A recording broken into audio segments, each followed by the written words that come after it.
Malt reviews time. Time for another epic bourbon. Bourbon reviews time. Bourbon reviews. Michters 20. Michters 20, 2016 release. Yes. This is bottled at 57.1% ABV. Phenomenal ABV. Gorgino. Bottle 122 out of 626. Wow, only 626 bottles. It's a small yield. Yeah. I've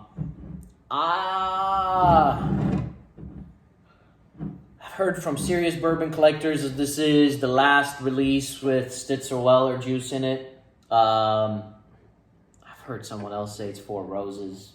Who knows? No one knows. I don't know. I don't have proof. It's definitely not Michters, but Yeah. no one knows. I will say this. When we first opened it, I didn't feel like it lived to expectation. And I know you guys can see we haven't drank much of it, but we've just let this breathe now for what, a couple years? Mm-hmm. We've let it breathe now for a couple years. Mike 14, hopefully you're watching. What's up, man? You told me to let this thing breathe. You told us to let this thing breathe. And when we have, and you were right. Let this motherfucker breathe because it has become epic. Here's the review. It is my favorite bourbon combination of fruits like orange peels, nectarines, even peaches and apples, hint of grapefruit.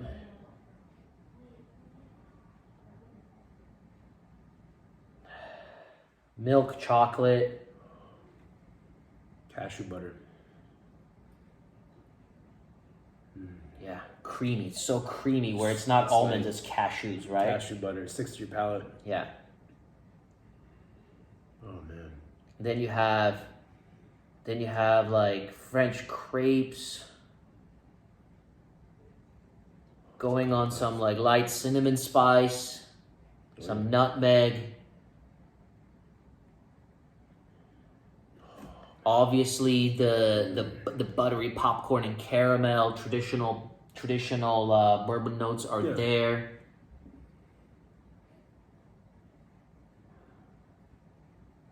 And it doesn't explode on the nose, but there's something about the balance. It's like they took it and they just kind of did this with it. They took like 20 different things and they just kind of combined them.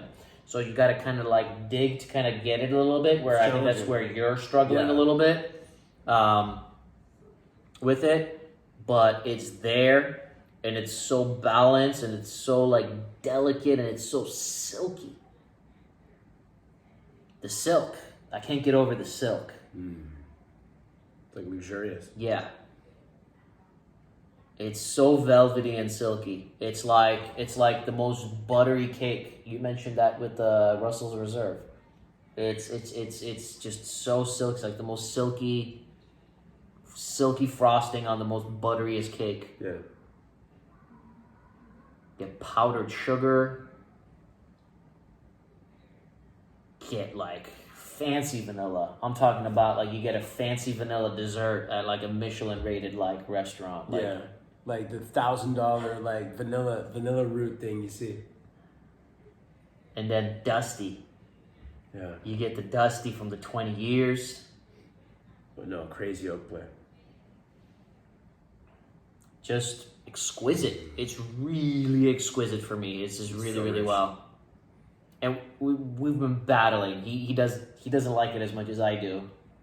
He bought the bottle, by the way. He doesn't like it as much as I do. I get the craziest oak play. I get deep rich like cashew and peanut and almond and insane like butters and oils and stuff. Yeah, I really get that cashew butter when you said it. Crazy cashew butter. I don't get as much of the fruits. I think maybe that's why I don't get as much of the fruits as you do. Like I said, Balance with everything it's else. like the fruits were here, where if they were here, they're easy to pick out, but they mushed them. They mushed them, and to release them, it's a little weird, all right? Takes time, yeah. Yeah, it takes time, and we've let this tiny amount of air go for a couple years, right? Yeah. But for me, I'll be honest with you. The first time, even when we first opened it, I got a lot of fruit out of it, but I didn't get it on the palate. Where with air, I started getting it more on the palate. Got it. No, it's insane and rich, and it's a super deep level of flavor. But I guess not as various and complex. Yeah, that's what you're getting. That's what I get. And we actually love it when we differ a little bit. We're always so damn similar. It makes it kind of for a boring review. It's almost like every freaking time we agree, we get the same score. I'm telling you guys, even if we do the scores blind, and it would always pretty much be 1 point apart or the same. With this one so far, we've been battling a little bit. I like it a lot more. This is the biggest battle. Yeah, so far. I've been liking it a lot more than him. Palate? Palate.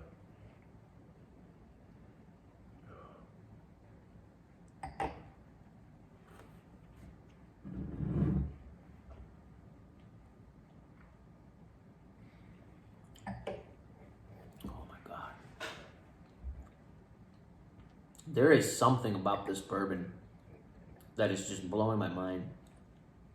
It is.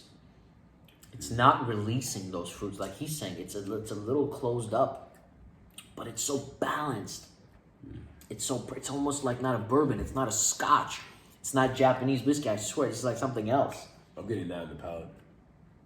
It is so creamy. It's so perfect.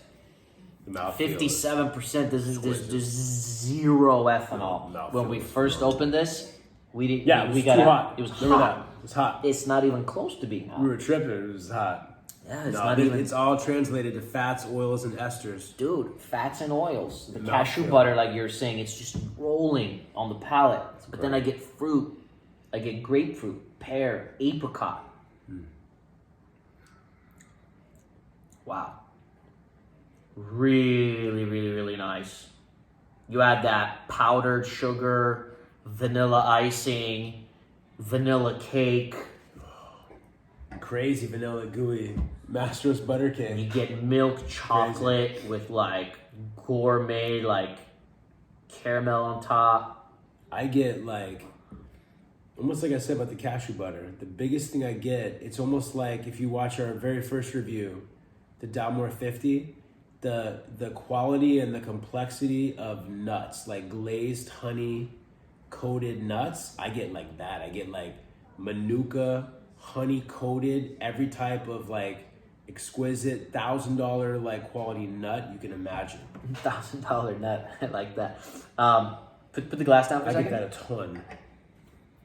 Think orange oils, and then pick it up to your nose. Because you sometimes say stuff, it just hits me. I wasn't thinking of it. Orange oils, man. Yeah. Tons of orange oil. It's oily. It's really oily. It's oily as fuck. As we said, the ABV became oil. Yeah. Orange oil, and then you look at the dusty element of this. Oh yeah. It's so refined. It's like musky and sandalwood, dusty old furniture kind of thing, but it's refined. It's really refined. No, and even in the beginning, when we first opened it, I was getting some of that. I was getting like the age and the dust and the funk. But now, I'm getting that now. Now it's like fruity and oily. Just exquisite how it's all put together. It's all put together as one. It's like 20 different things mushed into one. It's so like, I can't explain. That's what you're saying. Yeah. Yeah, it's like primary, secondary, tertiary flavors all like layered into one. I think my favorite part is how oily it is. That's exquisite. Really, really good. One more sip. I don't even know. I guess I'll do one drop of water, but it's so perfect. I don't see how it could get better. It's literally one drop.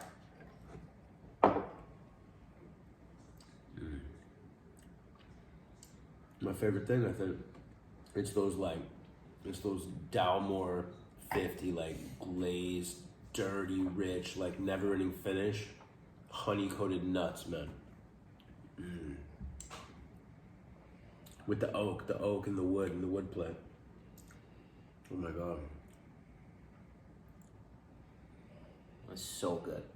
I am though, even like just now, maybe it's what you said, the orange oil, but just now for the thing, little tiny fruits are starting to peek out. Like you said, maybe they're already in there, but you're just more sensitive getting it right away. They're barely starting to peak out. I just have a feeling when it goes down to here and opens up more, then it will become like, I'll be on your level. Insane. I'll be on your level, you'll be on the next level. Yeah. Like that orange oil and like tangerines and citrus and yeah. And this might be one of the very, very few times where I'll be like, yeah, this is $1,000 bourbon. It's really, really fucking good. It's up there. This is almost like Japanese Karuzawa, like little mandarin oranges now. The orange oils are So- freaking me out. It's Between what you the said, you cashew called it. butter and the Really? orange oils, and then you add the other fruits to it, you add the dusty elements to it, then you add your traditional bourbon flavors to it, and it just becomes really freaking good. It's up there with me. It's for sure a top 3 bourbon I've ever had. I mean, I know that for a fact. It's really good. This is a 93 out of 100 for me. That age, man. Yeah. I'm gonna say every time I've had this, it's gotten better. I'm not quite there yet. I think I will be. But right now I'm gonna say 92 out of 100. Okay, it was better than I thought you were going to give it. But every time I've had it, it's gotten better. Yeah. So like last time it was 90, now it's 92. It's exactly what it's done every time. I've had it like 3 times. Yeah. So I've had it 3 times as well. Three times as well. And the first time it was like in 88, 89. I was shocked. And then again, Mike 14, you know who you are if you're watching. He just said, chill, let it breathe. Yeah. It's going to become epic. And then the last 2 times now I've had it, it's been 93. So it literally did that massive jump for me. It's just stunning. Again, this is the 2016 release, which may or may not be the Stitzer-Weller. Some have said it's the last one that was. Right. But either way, I don't care where it's from. It's incredible. I would love to try maybe the 2012. Yeah. First one, right? First one was 2012? Yes. I've had the 25. I thought it was originally better. It was a birthday dram purchase from a bar. I think this is better now. I really loved it. The mouthfeel on that was just so incredible, but I could have just been having a good time. Shit-faced. Birthday, yeah. Yeah, could have been the moment. It was in such a cool moment, but I think this is better. Truly epic. Michters 2016 release. Yeah, man. 93 out of 100. Mikey gave it a 92 finally, so he's coming around. I'm getting there. The almond oil and cashew oil and cashew oak. I'm getting there. He was getting mad earlier saying, just take it home. I don't like it, but now I think he likes it. Yeah, So. fuck it. Dude, I'm getting there though. Yeah, you're good. Yeah, we'll see what happens. All right. We'll see you guys soon for many more reviews. Check us out on Instagram. We're going to start posting more on there. Hopefully we won't take 7-month breaks anymore and we'll be around. We'll see. Depends on how many fuckers subscribe. Absolutely. Cheers. Cheers.